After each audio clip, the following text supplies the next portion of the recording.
we are at the Warner Brothers studio tour today. We did this tour like 4 years ago. It was like almost exactly 4 years ago. So we're excited to see what has changed and what's the same. I don't know. We're hoping to see some neat superhero stuff and a lot of cool movie memorabilia. So here we go. Yay. Thanks for joining us.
Very first back lot.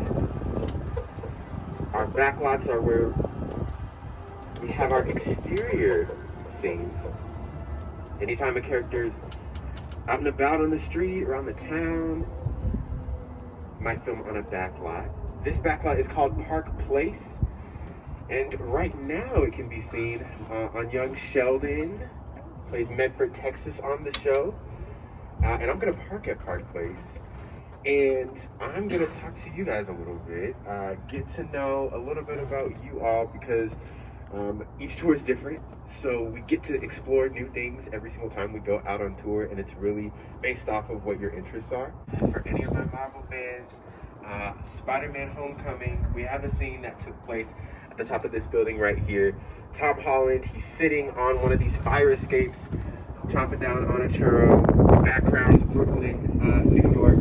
The background was obviously added in post-production, and it was digital because otherwise it would look like a Burbank studio lot. Now this street we're coming down is called Hennessey Street.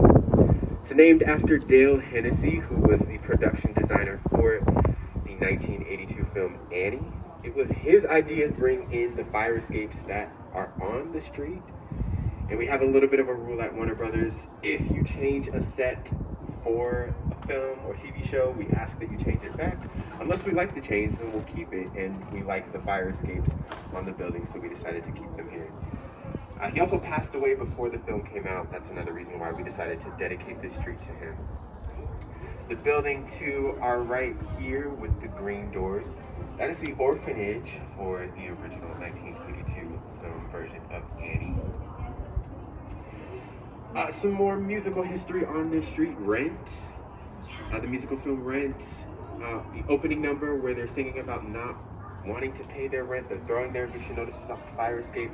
That filmed on this street. Also, party rock anthem, LMFAO, the music video, they were shuffling down the street as well. Now, I mentioned Annie in the 1982 version back that way. The 1990s version of Annie, that was the orphanage to our right with the red trim. So 2 Annies on one street, who would have thought? For any of my friends' fans, we have a scene in Friends that took place just behind us, that building to our left. So Phoebe, she meets a homeless woman on the side of the street. The homeless woman hands her a can of soda, and she ends up finding a thumb in that soda. That scene took place right in front of that door. And then another Friends reference on this street.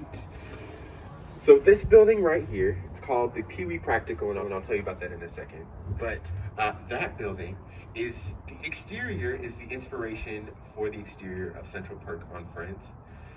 Now it's called the Pee Wee Practical because it's named after Pee Wee Herman for Pee Wee's Big Adventure. This played a pet shop. He's running in and out of the pet shop to try to save all of the animals. The pet shop's on fire. And it's also called a practical because it's a practical set. We can use the inside and the outside of the set. A lot of these sets, we can only use the outside. When we can only use the outside, that's what's called a facade. When we can use the inside and the outside of the set, that's what's called a practical.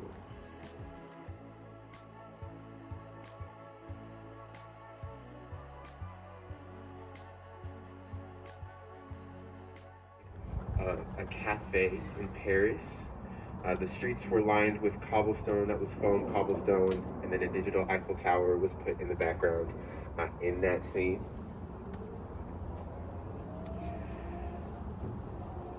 Alright.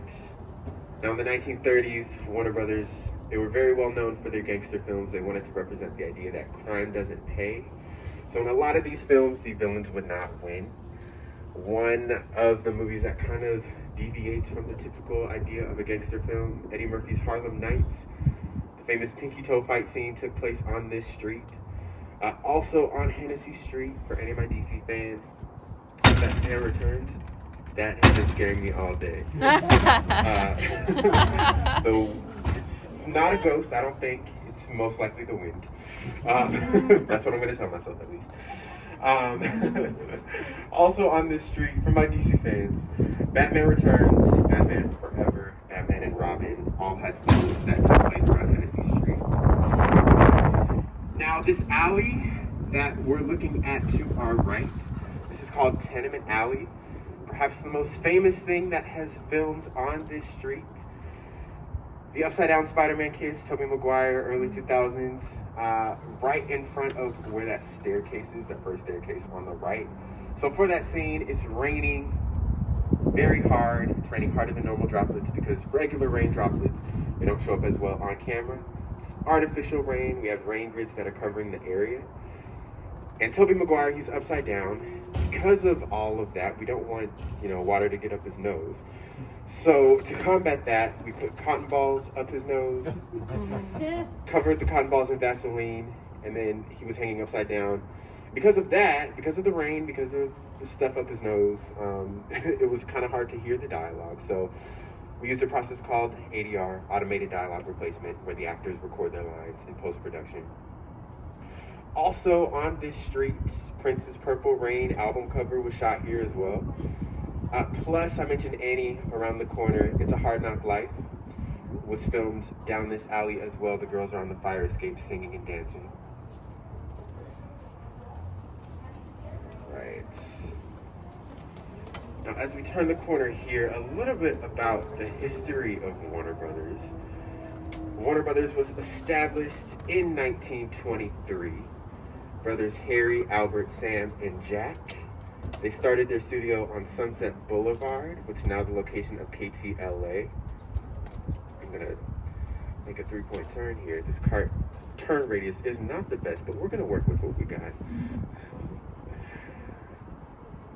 The brothers started their studio in 1923, and then in 1925, brother Sam Warner, he approached the rest of the brothers with an idea for an investment.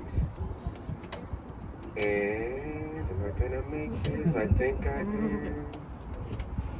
Okay, all right, here we go. Yes, woo! Thank you. Anyway, back to the story. Brother Sam Warner, he approached the rest of the brothers with an idea for an investment. That investment was in a system called the Vitaphone, and it's a system that allows you to synchronize sound and film. And it was a $7 million investment. I don't know about anyone else, but $7 million is a lot of money, especially in the 1920s. But it paid off because from there they were able to produce the movie Don Juan, and then ultimately The Jazz Singer, which is credited as the first ever talkie film, even though it only had about 2 minutes of dialogue in the whole film. And then from there, 1928, they purchased the lot that we're on right now from a company called First National Pictures. And back then, the lot was only on 68 acres with only 4 sound stages and 1 back lot. Now, we're on 110 acres. We have multiple back lots. And we have 32 sound stages. Anyone want to guess, another trivia question, anyone want to guess what number sound stage 1 through 32, which one we don't have? That is correct. All right, redemption. We don't have a 13th sound stage. Jack Warner was very superstitious. Although my birthday is on the 13th, so I personally like the number. Oh yeah? Oh nice, what month? Alright, watch the branches right there. Okay, here we go. Here we go. I'm gonna go as slowly as I can. There we go. Okay, we made it. It's like we're in a real life. It's called The Jungle. The Jungle was established in the 1950s for the film Santiago.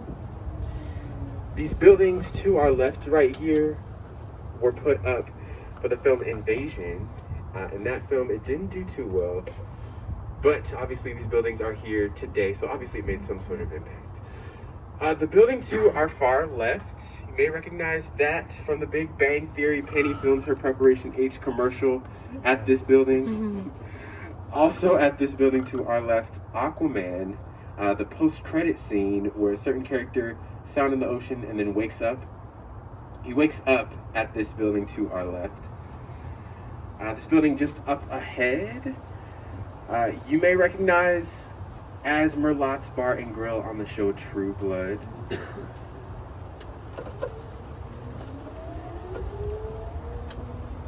And to our right,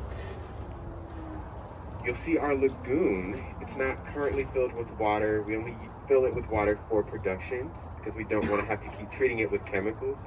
But it can be filled with over 250,000 gallons of water, and we'll get another view of it as we round the corner. This fork in the road right here, Gilmore Girls fans, you may recognize this from an episode where Rory, she's on her way to school and gets hit by a deer in her car. She does not hit the deer hits her, just to clarify that, to make that clear. Another peek at our lagoon, some of the titles that have filmed here. The Little Rascals, the 1990s version. I grew up on that movie as a kid. 2 of the kids, they're on the lake and they're fishing, and one pulls the other one in.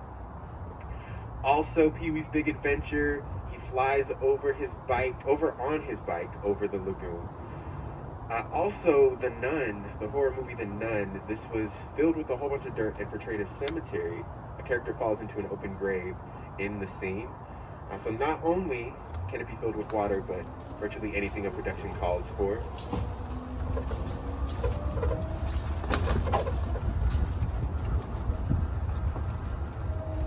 And as we round the corner right here, this green wagon looking thing covered in what look like bushes, this is appropriately titled a bush wagon for that reason. And it's used to obscure anything that you don't want to see in the shot when you're filming. So say you didn't want to see the house behind the bush wagon, you would flip this bush wagon around so that you would only see the branches on the outside and you wouldn't see the house on the inside when you were filming. That house behind the bush wagon, that is an example of a facade. So practical, you can film on the inside and outside. Facades, you can only film the outside. We'll see some more examples of facades a little bit later. Also at the lagoon, ER with George Clooney, his Emmy-winning episode where he saves a kid who is drowning, took place at the lagoon as well. The lagoon can be heated, so in the scene with George Clooney and he's saving the kid, you can actually see steam coming from the lagoon, even though it's supposed to be freezing cold. So just a fun thing to watch out for if you watch the scene. This cabin right here, most famous from Clint Eastwood's Oscar-winning film $1 Million Baby. It portrayed Ira's roadside diner. Also more recently in All American, this plays Spencer's dad's cabin on the show. A lot of emotions took place at this cabin on the show. If you haven't seen All American, it's on Netflix and the CW, and it's about a kid in high school in Crenshaw. He plays football, and he gets recruited to play football in Beverly Hills. It stars Tay Diggs. Heading into the suburbs, much like LA, right? This is called Warner Village. It was established in 2004.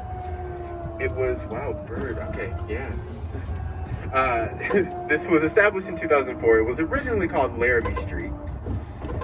And it was a Western set. The last thing to film on the Western set was Will Smith's Wild Wild West.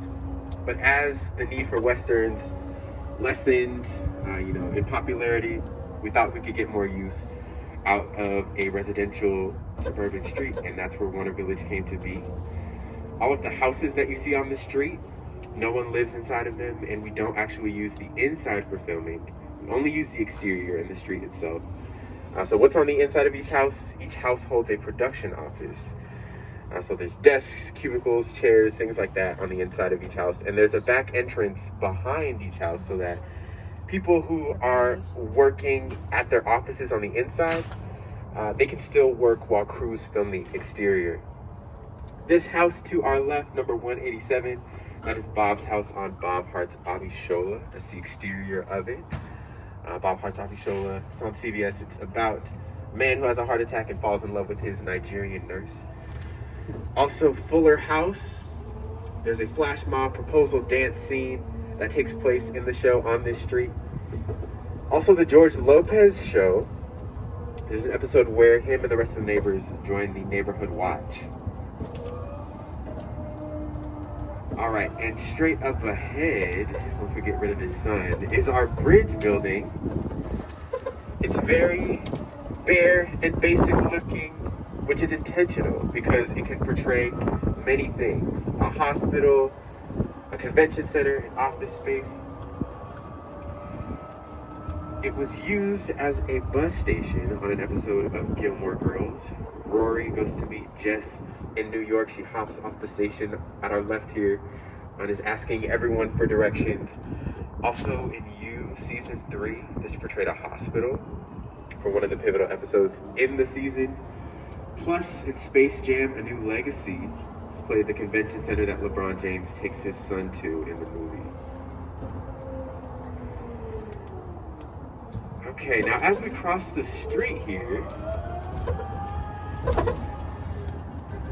to our left, we'll see a parking structure. On the bottom level of that parking structure, and below that, is our costume department. You'll see these costumes and characters in the window. We love the stories that people tell in the way they dress. When you're driving by and you see a big parking structure, you just have to imagine that inside is a football field size department full of clothing. There are about 850,000 pieces of costume going in and out of here over the course of a year. Anything that can adorn the human body from the tip of your toe to the top of your head. We service all professional costumers or costume designers in the business. We can help you find it. We can help you make it. Is they become the character. It's often kept pretty cold in the costume department because the costumes, they do better in cooler temperatures than they do in warmer ones. So a lot of the time you'll see costume designers in blankets and scarves and things like that. All right, now as we round the corner, you'll see some squirrels up ahead. Those are not fake squirrels, those are real squirrels. You were questioning at all, they're not animatronic. One of the reasons why you might see a lot of squirrels on the lot, Clint Eastwood, who has offices on the lot, he feeds and names the squirrels. So chances are they have names. And we're gonna stop right here and we're gonna actually hop off for a minute.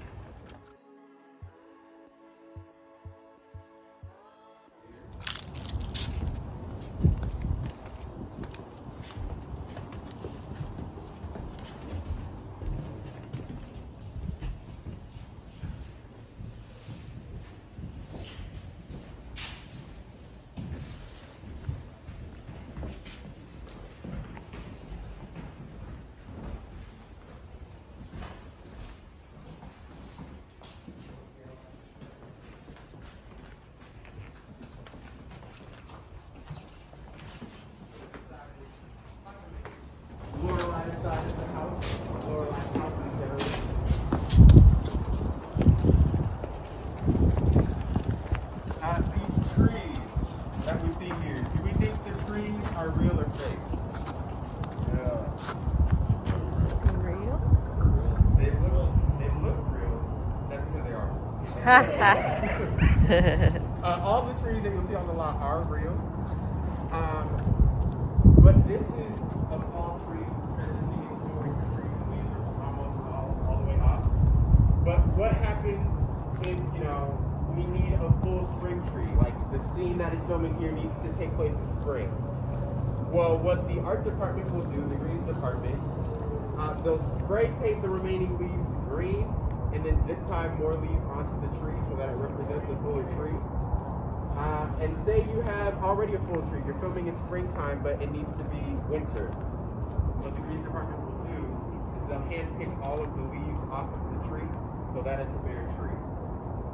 So it's a painstaking process, but the greens department, they take care of it, and it's not just special effects. All right, we'll head over this way. Also, more recently on Mindy Kaling's new HBO Max show, The Sex Lives of College Girls, this plays a frat house in the show. The window onto the street, that scene took place at this house as well. Straight up ahead, we're now entering Midwest Street, or Anytown, USA, because it can represent virtually any small town in the USA. You may recognize this town as Stars Hollow on Gilmore Girls, also as Rosewood on Pretty Little Liars, although they took out the gazebo for Pretty Little Liars because they didn't want it as recognizable from Gilmore Girls.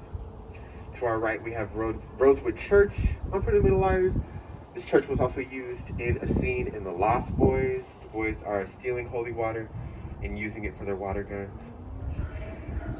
You'll notice that these streets are also curved as well. That's intentional because it makes it look like the street goes on for longer than it actually does. We want this to represent a small town, but to an extent, we don't want it to be too small. So the curved streets gives the illusion that the street goes on for longer than it actually does.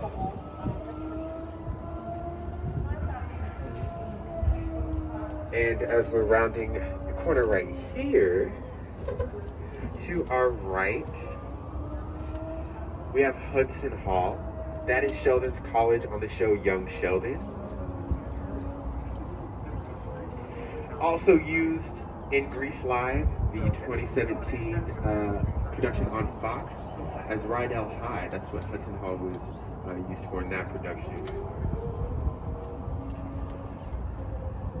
To our left, you may recognize this iconic front door and porch and steps from Full House and Fuller House. Although this is not the original house. The original house is in San Francisco. This is one of the only reproductions that we have on the lot. And it was put up for Fuller House. They were shooting promo. And so they built a facade. This is another facade on our lot for promo purposes for Fuller House. The original house in San Francisco, I believe at one point they actually painted the doors blue so that fans wouldn't keep coming up to the house, but fans are gonna find the house. I don't know why they thought paint would do anything. Right now, we are on French Street. French Street is named after Casablanca. The flashback sequences take place in France. To our right, the building with the green blocks, that is the last standing set piece from Casablanca, 1930s film. Next to it, the building with the faded lettering, that is the exterior of the gang's apartment on The Big Bang Theory. Although it looks different than how it does on the show because a facade was put in front of this building right here, and this is essentially what's underneath. To our left, up ahead, this building with the blue brick, that can be seen in La La Land. Emma Stone works at Cafe Sur La lot, and this is the cafe. This is also a bakery in season 3 of You, Love's Bakery, a fresh tart. Yeah, did you recognize it? Yes, although there's not a basement in it, so don't worry.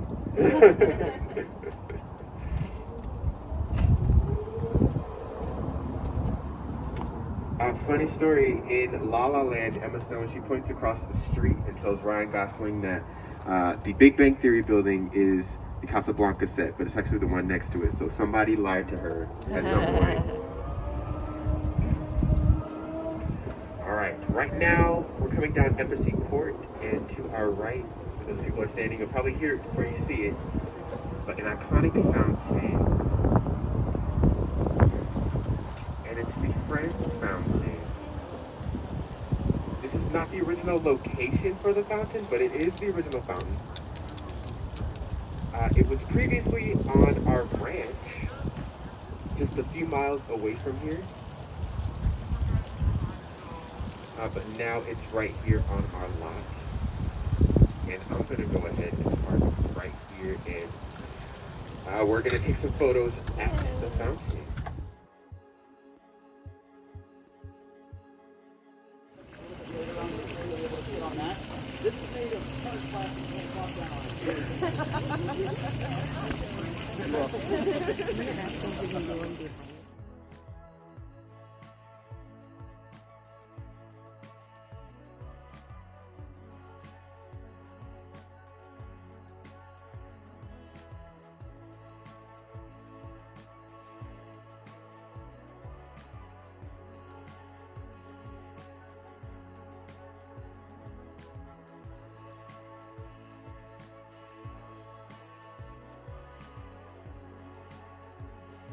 The office, but it takes place in an elementary school. All right, right now we are in Chicago. Chicago was established for the 1990s version of The Flash, the TV series. That's what the Art Deco building, the blue Art Deco building, was put up for. The L track in front of the building was put up for ER with George Clooney. Although this can't hold a real train because it's mostly made of aluminum and wood, so anytime you see a train on the track, CGI. Shameless, the TV series Shameless, also used this area a lot in the show, along with the building across from the L track as Patsy's. Also, this is Bluebell Diner on Young Sheldon as well. All right, and now we're suddenly in New York. Wow, from Chicago to New York, just like that. 1 second. All right, perfect. This is the theater district of New York Street. The building to our right, next to the Believe Your Weave Salon. That's an amazing name for a salon, by the way, if I do say so myself. That can be seen in an episode of The Big Bang Theory. Sheldon, he goes to see Raiders of the Lost Ark. He gets denied at the door by Eric Andre, and then sneaks in the back, steals the film reel, and gets chased down by an angry mob. With the lights underneath the marquee, that can be seen in Judy Garland's A Star Is Born, the 1950s version. It plays the location of her movie premiere.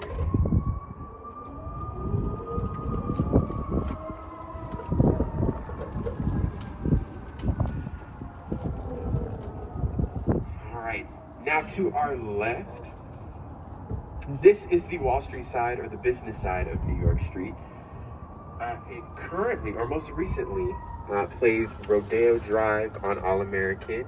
The storefronts are dressed up to look like fancy high-end retail shops. And then the building just behind us to the left, that is the crew's hangout in All-American.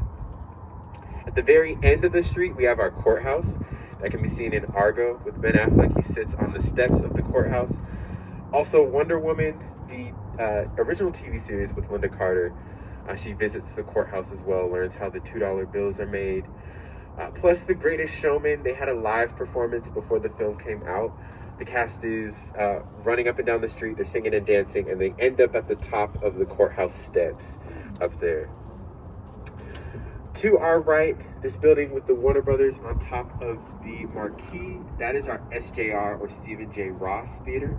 It's used for different company events, different employee screenings, different company gatherings, things like that. So it's a real working theater. It's not just a set. One of the only like real things that we have on the lot. And just next to it, to the right, you'll see another view of the studio tower. Now, in the 1930s, one of the legs of the tower collapsed, and back then it was near our fire station. And so we thought it might not be the best idea if the water tower collapsed on the fire station, so we moved it to the location that it's at right now. And we'll pass by our fire station as well in a minute.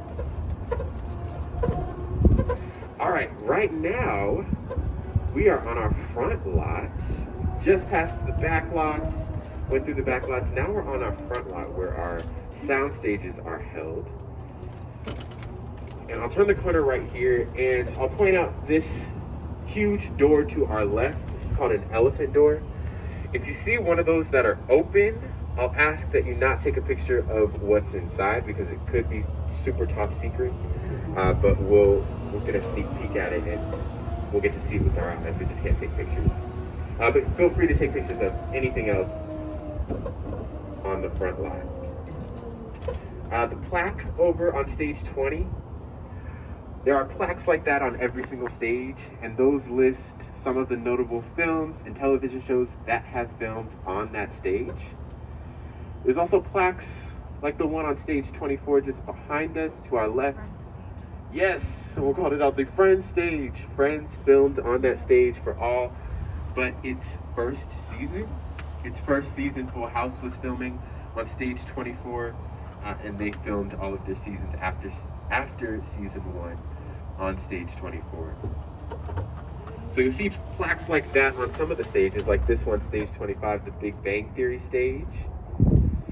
Right now, Bob Hart's Abishola is filming on stage 25. And these plaques are to denote shows that had an impact. I'll wait right here while you're snapping a photo. To denote shows or commemorate shows that made an impact or were iconic or long running. Not all stages are dedicated to a particular show, but some of them are. Like this one up ahead, stage 26 to our left, the 2.5 Men stage. Also another peek at some of the films and TV shows that have filmed on stage 26. dating all the way back to the 1930s. Stage 22, we have The Rookie. The Rookie films on stage 22, stage 8, and stage 9. The Rookie stars Nathan Fillion as a rookie cop in his 40s. The Rookie is not a Warner Brothers show, but it's a good example of our open lot policy, meaning even if you aren't a Warner Brothers production, you can still use our resources. Up ahead, you'll see stage 16, just up ahead on the right. If you look up, stage 16 is very tall. It's not only the tallest stage on our lot, it's the tallest stage in North America at 98 feet. Stage 16 became the tallest stage in North America in 1936 while filming Cain and Mabel, starring Clark Gable and Marion Davies. Davies felt the stage should be taller to fit more elaborate sets. Workers painstakingly raised the stage 30 feet off the ground with hand cranks to reach its current height of 98 feet, instead of adding the height to the top of the stage. This allowed Cain and Mabel to resume production much faster. Since its completion, this stage has housed some incredibly large sets for memorable films, like the park for the Shapoopy dance sequence in The Music Man. See our Warner Brothers drag race crest in at the Rebel top, Without a Cause. stage 16. Some of the more recent things to film on stage 16, The Tragedy of Macbeth with Denzel Washington. He's getting a lot of Oscar buzz for that. Also Abbott Elementary that I recently mentioned, filmed on stage 16 as well. To our left is our Warner Brothers Fire Department. So if you can imagine the water tower in this general area. There was actually a fire on New York Street in the 1950s, the last backlot that we passed. And before calling the fire department, Jack Warner, he called the cameras because he wanted to capture New York on fire for future use eventually. But it was never, sadly, used for anything. So it's apparently in our hall somewhere. To our right, stage 15. Stage 15 is the only stage with windows. That's because it used to be home to the art department. They wanted the most amount of natural light to reach the art department. Now it's home to Young Sheldon. Young Sheldon films on stage 15 and stage 19. Stage 20 to our right, Mom filmed on stage 20, along with the reboot of Head of the Class on HBO Max.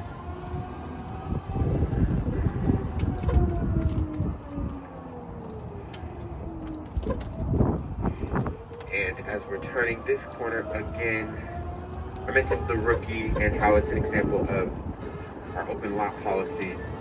One of my personal favorite episodes of The Rookie, the cops, they're guarding the set of American Idol, funnily enough, because someone's infiltrated the set, and one of the cops stumbles into the judge's room, and she ends up singing for the judges.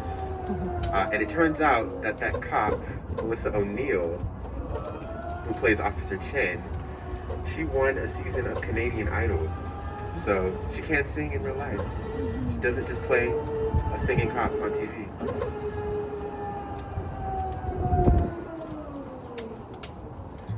All right, just to our right, if you peek down that way, the building with the windows down there, that is our mill or our wood shop. That's where our set pieces are built and created.